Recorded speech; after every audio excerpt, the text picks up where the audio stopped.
Hello everyone, मैं स्वागत करती हूँ आप सभी लोगों का आपके अपने चैनल जीएस बाय शुभा में। तो कैसे हैं आप सभी लोग? मैं आशा करती हूँ आप सब लोग बहुत अच्छे होंगे, एकदम स्वस्थ होंगे। तो चलिए अब हम अपनी आज की केमिस्ट्री की क्लास पर आते हैं। सो गाइस, जैसे कि आप लोग जानते हैं केमिस्ट्री में हमारा जो टॉपिक चल रहा है उसका नाम क्या है? Acid, base and salt. तो आज हमारे इस टॉपिक की 5वीं क्लास है। तो अब तक जितनी भी क्लासेस हो चुकी हैं इस टॉपिक से रिलेटेड या अदर टॉपिक से रिलेटेड, जिन लोगों ने नहीं किया है या जो इस चैनल पर पहली बार आए हैं, मेरी सभी से रिक्वेस्ट है प्लीज़ आप एक बार उन क्लासेस को ज़रूर कीजिएगा। ठीक है, चलिए अब आज की क्लास पढ़ने से पहले, आज जो हम पढ़ने वाले हैं उससे पहले हम बात करते हैं कि लास्ट क्लास में हमने क्या किया था। तो लास्ट क्लास में हमने क्या किया था? हम एसिड्स के बारे में तो पढ़ रहे थे। तो टॉपिक तो हमारा क्या है? Acid, base and salt. तो हम एसिड्स के बारे में पढ़ रहे थे। तो हमने एसिड्स के बारे में जान लिया था। फिर हम एसिड्स की प्रॉपर्टी के बारे में पढ़ रहे थे। तो उसमें हमने कुछ प्रॉपर्टीज़ तो कर ली थी। छोटी सी क्लास हुई थी, ज़्यादा बड़ी नहीं हुई थी, 8 to 10 मिनट्स की हुई थी बस। अब कुछ प्रॉपर्टीज़ आपकी रह रही हैं, तो आज हम उनको कंप्लीट कर लेंगे। फिर कल से हम अपना बेस पढ़ेंगे। तो कोशिश करूँगी कि कल की क्लास में बेस जो है आपका कंप्लीट हो जाए। ठीक है, और जो आज की बोर्ड पर क्लास हुई है, जिन लोगों ने नहीं की है तो प्लीज़ आप एक बार उस क्लास को ज़रूर देखिएगा और बताइएगा अगर उसके अंदर कोई कमी हो, या साथ में ये भी बताइएगा कि बोर्ड के ऊपर हमें कौन सा सब्जेक्ट स्टार्ट करना चाहिए। ठीक है, चलिए अब अपनी आज की क्लास पर आते हैं। तो एसिड्स के बारे में हम पढ़ रहे थे, तो हमने ये सब तो एसिड्स के बारे में जान ही लिया था कि क्या होता है, कैसे, क्या चीज़, इनके जो इंडिकेटर्स होते हैं, कैसे पता चलता है हमको उसके बारे में। ठीक है, स्ट्रॉन्ग एसिड क्या होते हैं, वीक एसिड क्या होते हैं, हमने सारा कुछ जान लिया था। अब हम एसिड्स की प्रॉपर्टीज़ पढ़ रहे थे, तो हमने कुछ प्रॉपर्टीज़ एसिड की कंप्लीट कर ली थी। तो जो आगे की रह गई थी उनको हम आज की क्लास में कवर करेंगे। तो यहाँ से हमारा अब स्टार्ट होगा। तो नेक्स्ट प्रॉपर्टी क्या है? Acids react with metal carbonate and metal hydrogen carbonate to form carbon dioxide. अब जो हमारे एसिड होते हैं, जो हमारे अम्ल होते हैं, तो वो क्या है? वो अम्ल कार्बन डाइऑक्साइड गैस बनाने के लिए धातु कार्बोनेट, मेटल कार्बोनेट और धातु हाइड्रोजन कार्बोनेट के साथ अभिक्रिया करते हैं। मतलब किसी भी अम्ल को कार्बन डाइऑक्साइड गैस बनाना है तो उसके लिए वो क्या करेगा? जो हमारे मेटल कार्बोनेट्स हैं, मेटल के, और मेटल के हाइड्रोजन कार्बोनेट्स हैं, उनके साथ रिएक्शन करेगा। क्या करेगा? उसके साथ रिएक्ट करेगा। ठीक है, इतनी बात क्लियर होगी। चलिए अब देखो, ये मैंने एक इसमें इक्वेशन भी बना दी है। देखो, तो मेटल कार्बोनेट में जो भी मेटल है तो वो आ जाएगा।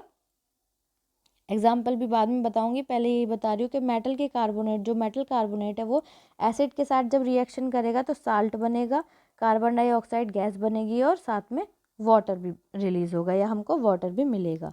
अब मेटल के जो हाइड्रोजन कार्बोनेट होते हैं, ये तो हो गए मेटल के कार्बोनेट। अब ये हो गए मेटल के जो हाइड्रोजन कार्बोनेट होते हैं, वो एसिड यानी कि अम्ल के साथ रिएक्शन करके सॉल्ट बनाते हैं, कार्बन डाइऑक्साइड गैस बनाते हैं और वाटर बनाता है। ठीक है, वाटर रिलीज होता है इक्वेशन में। चलिए अब इसके अंदर एक एग्जाम्पल के थ्रू समझते हैं कैसे। एग्जाम्पल इसमें है कि when dilute hydrochloric acid react with sodium carbonate. अब डाइल्यूट हाइड्रोक्लोरिक एसिड क्या है? एक एसिड ही तो है। तो वो सोडियम के कार्बोनेट, मतलब मेटल, सोडियम एक मेटल ही तो है, तो मेटल का कार्बोनेट हो गया तो sodium carbonate. Then sodium chloride, carbon dioxide and water are formed. मतलब जब तनु हाइड्रोक्लोरिक अम्ल, ठीक है, तनु का हाइड्रोक्लोरिक अम्ल मतलब जो डाइल्यूट हाइड्रोक्लोरिक एसिड है हमारा, सोडियम कार्बोनेट से अभिक्रिया करता है। तो सोडियम कार्बोनेट से अभिक्रिया करा तो सोडियम क्लोराइड बनेगा, कार्बन डाइऑक्साइड गैस रिलीज होगी और वाटर यानी कि जल बनता है। कैसे बनता है यहाँ इक्वेशन में आप समझ लो। देखो, ये रे सोडियम कार्बोनेट, ये सोडियम कार्बोनेट का फॉर्मूला है। क्या है ये?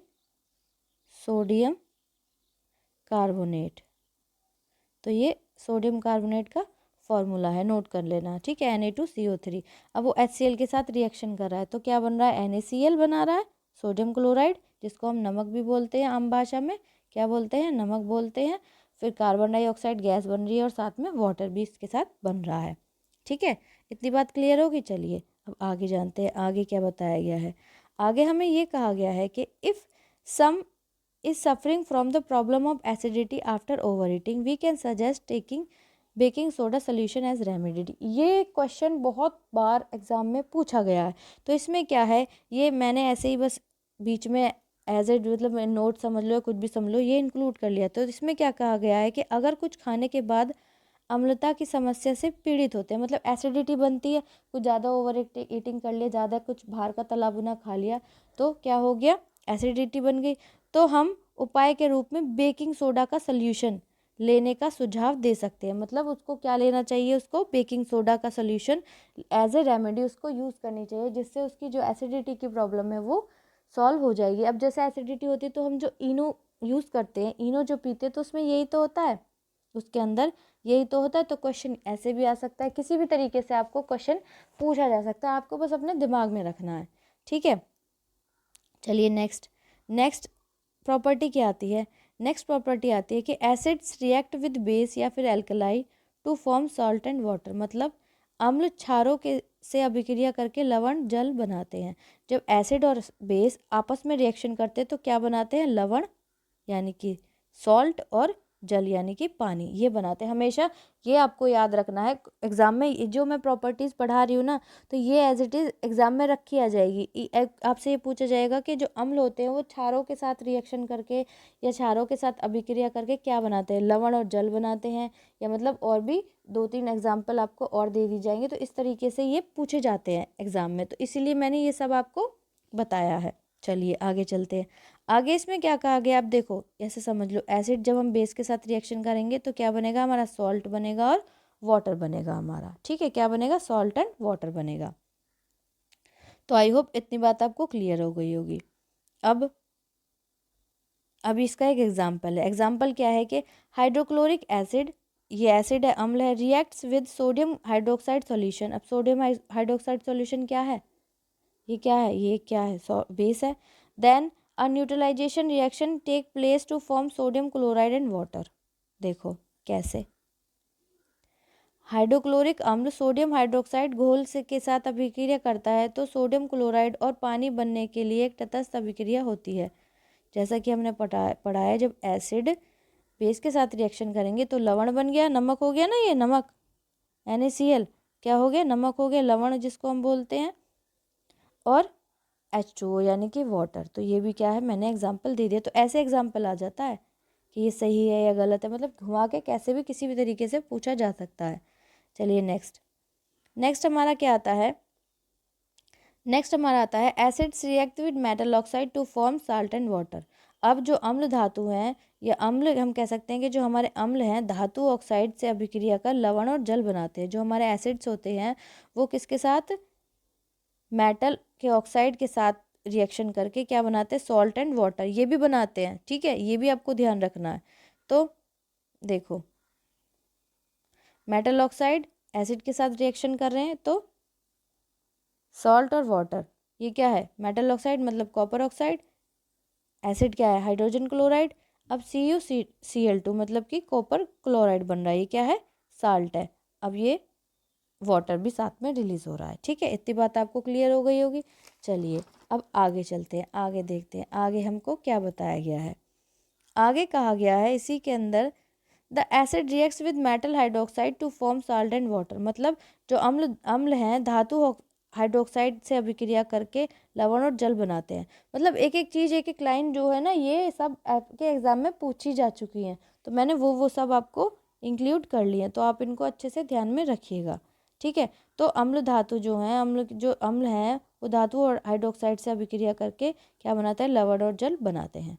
चलिए नेक्स्ट हमारा क्या आता है, एसिड हैव कोरोसिव नेचर। मतलब जो अम्ल होते हैं वो संक्षारक प्रकृति के होते हैं। अब संक्षारक प्रकृति के कैसे होते हैं, ये देखो, the mineral acid cause severe burn on the skin and attack to eat up material like cloth, wood, metal structure and stonework so that they are said to be corrosive। मतलब कहने का मतलब ये जो है कि हमारे जो खनिज हैं, अम्ल जो एसिड है, खनिज अम्ल जो है त्वचा पर कई जलन पैदा कर सकते हैं, ये करता है, और हम हमला करता है। मतलब क्या करता है, अगर हमको ऐसे ऐसा गिर जाए तो कपड़े हैं, लकड़ी है, या धातु की जो भी संरचना है, या पत्थर है, काम के जैसी सामग्री के ऊपर क्या है, ऊपर उठाता है, मतलब इनको क्या है, इनको ख़राब कर सकता है। ये थोड़ा सा मिसप्रिंट हो गया है, तो इनको क्या है, ख़राब कर सकता है, इसलिए इन्हें संचारक कहा जाता है। इसलिए इनको क्या कहा जाता है, इसलिए इनको संचारक कहा जाता है। ठीक है, तो ये इनको ख़राब कर सकता है, संचारक ऐसे होते हैं। ठीक है, चलिए नेक्स्ट। अब नेक्स्ट इसमें एक बात बताई गई है, हमसे ये भी पूछा जाता है कि एसिड्स जो होते हैं उनको कभी मेटल में क्यों नहीं स्टोर करके रखा जाता, तो क्यों नहीं, उसका रीज़न ये है, acids are never stored in metal container because they gradually corrode and eat up the metal container. क्योंकि अम्लों को कभी भी धातु के पात्र में नहीं रखा जाता, क्योंकि वे धीरे धीरे संचारित होकर धातु के पात्र को खा जाते हैं, मतलब खा जाते हैं, वो खत्म कर देते हैं, धीरे धीरे उसको खा जाते हैं, धातु खत्म हो जाती है, बिल्कुल मिट जाती है। तो इसलिए हम एसिड कभी भी किसी भी धातु के अंदर नहीं रखा जाता। एसिड आपको ज़्यादातर आपने लैब में देखा होगा, एक कांच की बॉटल्स जो होती हैं, कि जो ग्लास की बॉटल्स होती है, कांच की शीशे जो होती है, उनके अंदर रखा जाता है एसिड।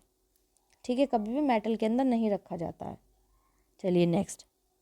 नेक्स्ट क्या है हमारा, नेक्स्ट कहा गया है the strong bases such as sodium hydroxide are also very corrosive and attack to destroy our skin. अब जो यहाँ तो एसिड की बात हो रही थी, अभी हम बेस की बात करेंगे। जो हमारा सोडियम हाइड्रोक्साइड होता है वो बेस होता है, जैसा मजबूत क्षार भी बहुत संक्षारक होता है, मतलब और हमारी त्वचा पर हमला करता है और नष्ट कर देता है। अगर जो स्ट्रॉन्ग बेस जो है, जिसको जो सोडियम हाइड्रोक्साइड है, वो क्या है, एक स्ट्रॉन्ग बेस है, वो भी क्या है, वो भी एक तरीके से कोरोसिव होता है, संक्षारक होता है। अगर वो हम पर, हमारी स्किन पर गिर जाए या फिर हमारे कपड़े वगैरह पर गिर जाए, तो उसको क्या कर देगा, उसको वो डिस्ट्रॉय कर देगा या हार्म कर देगा। तो आज की क्लास इतनी ही। आपको कैसी लगी है प्लीज़ कमेंट में आप ज़रूर बताइएगा। अगर अच्छी लगी है तो प्लीज़ क्लास को लाइक ज़रूर कीजिएगा और बच्चों तक भी शेयर कीजिएगा। अगर आप इस चैनल पर पहली बार आए हैं तो प्लीज़ चैनल को सब्सक्राइब ज़रूर कीजिएगा और बेल आइकन को प्रेस कीजिएगा, ताकि जब मैं वीडियो अपलोड करूँ आप लोगों तक नोटिफिकेशन आ जाए और आप लोग अपनी पढ़ाई को कंटिन्यू कर सकें। तो गाइज़ आज के लिए इतना ही, मिलते हैं कल की क्लास में, तब तक के लिए थैंक यू वेरी मच।